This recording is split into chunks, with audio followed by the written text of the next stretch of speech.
lorsque moi je suis en capacité de faire telle chose, lorsque j'ai le pouvoir d'impacter le monde conformément à ma mission de vie, à ma raison d'être sur Terre, ça doit se faire dans une perspective divine.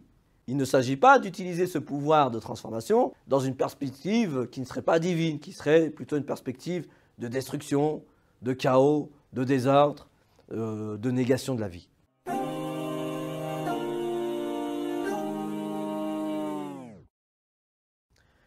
Bismillah ar-Rahman ar-Rahim, wa sallallahu ala sayyidina Muhammad, wa ala alihi wa sahbihi ajma'in.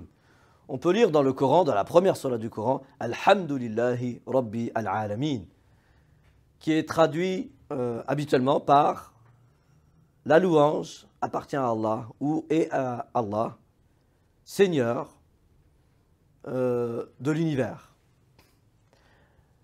Donc je vais m'arrêter là sur un certain nombre de notions contenues dans ce verset. La première notion c'est Alhamd, ensuite on va s'arrêter un petit peu sur la notion de Rabb, et puis on va s'arrêter un petit peu sur la notion de Al-Alamin. Alhamd en langue arabe ne veut pas dire initialement ou intrinsèquement la louange, mais renvoie à la notion de puissance dans le sens de potentialité, dans le sens de capacité à faire quelque chose, dans le sens de pouvoir produire les effets de quelque chose, pouvoir impacter quelque chose, pouvoir transformer le réel. Donc Alhamd, c'est la puissance dans le sens du pouvoir d'agir qui permet effectivement d'accomplir les effets escomptés par ce potentiel. Quand Allah nous met en potentiel ou en capacité ou en aptitude de réaliser notre mission de vie, ça s'appelle du hamd. Les Arabes du moment coranique, par exemple, lorsqu'ils parlent d'une nourriture qui n'est pas en capacité de produire ses effets, ou bien les effets escomptés par la nourriture, qui est le fait de combler le besoin face à la faim, de rassasier, ils vont dire que cette nourriture n'est pas mahmida, ou il n'y a pas dans cette nourriture la mahmida, c'est-à-dire le potentiel, l'aptitude, la capacité, le pouvoir. Cette nourriture n'a pas le pouvoir de rassasier. Ils vont utiliser Alhamd. Et vous allez me dire, mais alors quel est le lien avec la louange? Ça fait quand même 1500 ans qu'on parle de louange. Dans toutes les traductions, on parle de louange. Il y a un lien, effectivement. Sauf que la notion de louange, c'est le sens impliqué de la notion de puissance.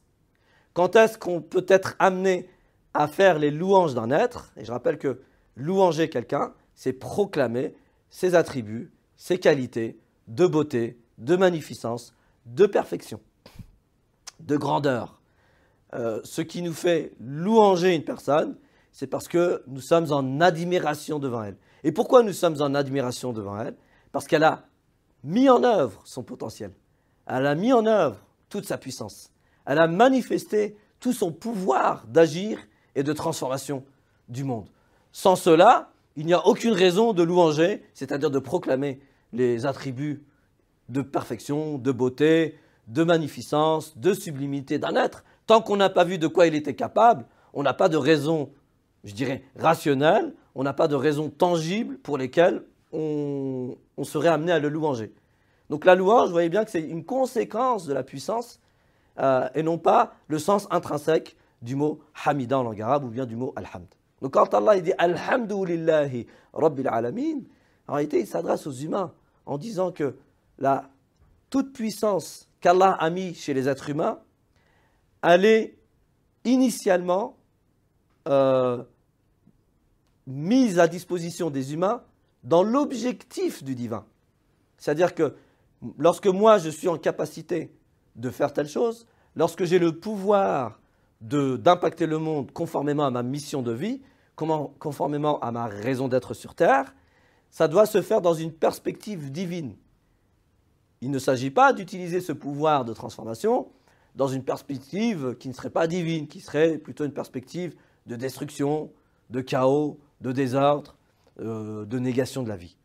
Donc quand on dit Alhamdulillah, c'est que la toute-puissance par laquelle Allah subhanahu wa ta'ala nous a prédisposés à exister, c'est-à-dire à assumer notre fonction sur terre, elle doit se faire pour Allah, dans l'objectif et dans la finalité, et dans le dessein du divin.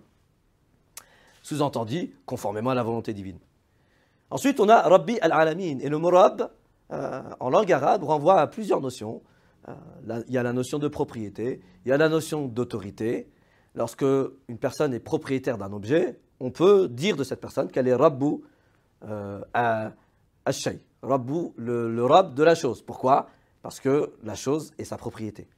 Lorsqu'un être a autorité sur, on peut dire de lui qu'il est Rabb, parce qu'il exerce une forme d'autorité sur, et en réalité ce qu'il faudrait dire c'est autorité pour la chose. L'autorité qu'Allah octroie à un certain d'entre nous, on a tous une forme d'autorité, si vous voulez, on a tous une forme de leadership qui est singulière à chacun, qui est différente en fonction des personnes. Et cette autorité ou ce leadership naturel, ou cette autorité qu'Allah nous octroie à tout à chacun, elle ne se fait pas sur autrui, mais elle se fait pour autrui.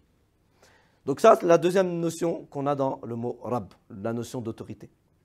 La troisième notion, c'est la notion d'éducation. Ar-Rabb, c'est le maître éducateur, c'est l'éducateur, c'est-à-dire c'est celui qui va donner ou qui va créer les conditions favorables afin que l'éduqué, c'est-à-dire afin que l'initié, puisse s'approprier les outils de l'autonomie responsable, les outils pour pouvoir assumer pleinement son rôle en tant qu'être humain.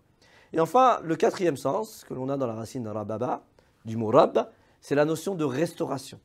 Ar-Rabb, c'est celui aussi qui est en capacité de restaurer ce qui a été altéré, de restaurer ce qui a été corrompu, c'est-à-dire de permettre à la chose corrompue et altérée de retrouver son état initial, probablement de beauté, probablement de pureté, probablement d'harmonie, probablement de force, bref, permettre à la chose qui a été altérée et corrompue, de par l'agissement humain, de retrouver son état initial, parce que c'est en retrouvant son état initial que la chose, ça peut être une chose comme ça peut être un être, et ce qui nous intéresse ici c'est surtout l'être, il se peut que l'humain, dans son essence ou dans son être, soit altéré par un certain nombre d'actions qui émanent de lui, probablement par un certain nombre d'actions qui peut émaner de son environnement.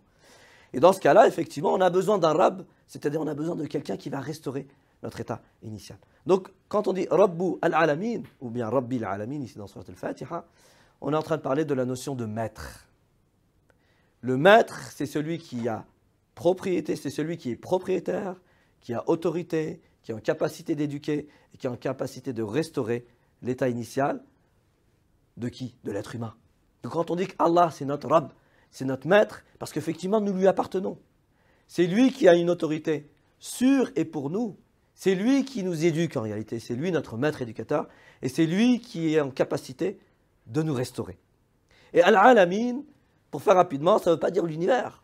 Al-Alamin, ça veut dire littéralement les êtres qui sont chargés de manifester le divin. Al-Alamin, en langue arabe on appelle ça Ismul Ala, c'est-à-dire c'est un nom qui indique d'un instrument.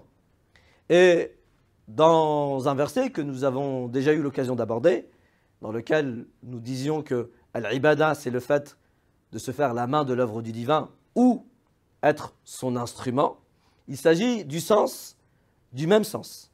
Rabbu al-Alamin ou Rabbi al-Alamin, c'est le maître des êtres manifestants, c'est-à-dire des êtres qui ont comme fonction, comme mission, comme charge et responsabilité de manifester le divin, attention, conformément à la réalité divine, de manifester le divin conformément à la manière à laquelle Allah se décrit et se donne à être connu des humains.